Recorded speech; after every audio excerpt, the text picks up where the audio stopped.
ہے کہ آپ زمین والوں پر رحم کرو، آسمان والوں پر تم پر رحم کریں گے. تو یہ وہ گھڑی ہے میرے خیال سے، کیونکہ حالات تو اللہ جل جلالہ کی طرف سے آتے ہیں، مشکل اور آسانی اللہ لاتے ہیں، مصیبتیں اور بیماریاں سب کچھ، اچھا شفا سب اللہ کی طرف سے ہے. تو یہ وہ وقت ہے کہ جو ہم اپنے بھائیوں کے پاس جائیں، ان کی مدد کریں. اور یہ ایک ادارہ ہے جس ادارے کے تھرو میں یہاں پہ ابھی آپ لوگوں سے بات کر رہا ہوں، پوری قوم سے گزارش کر رہا ہوں، کیونکہ میں نے تقریباً اس ادارے کے لیے تقریباً لاسٹ ایک ویک سے میں تھوڑا سا اس کی پوچھ میں تھا کہ میں دیکھ سکوں کہ یہ ادارہ بالکل رائٹ وے پہ ہے، چیزیں صحیح ہے کہ نہیں. الحمدللہ اپنی طرف سے پوری جتنی سیٹسفیکشن کے لیے میرے لیے چیزیں چاہیے تھی وہ میں نے کر دیا الحمدللہ. اس کے بعد میں بھی چینل پہ آ کے ساری قوم سے گزارش کر رہا ہوں کہ جس بندے کا جتنا استعداد ہو تو ہم اس فاؤنڈیشن کے ساتھ ہو جائے، اور اپنی قوم میں جہاں ہماری جو اور ہمارے لوگ ہیں، ہمارے بھائی ہیں، ان کی ضرورت ہے وہاں تک ان کی پہنچایا جائے.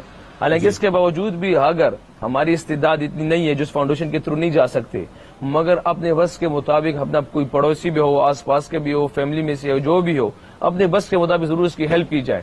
تو امید ہے انشاءاللہ کہ ہمارے جتنے بھی بھائی ہیں یہ سارے لوگ اس مشکل کنڈیشن سے اللہ پاک ان کو نکالیں گے انشاءاللہ. انشاءاللہ. بالکل صحیح ہے، بالکل صحیح ہے. بہت اچھی باتیں رضوان صاحب نے کی ہیں.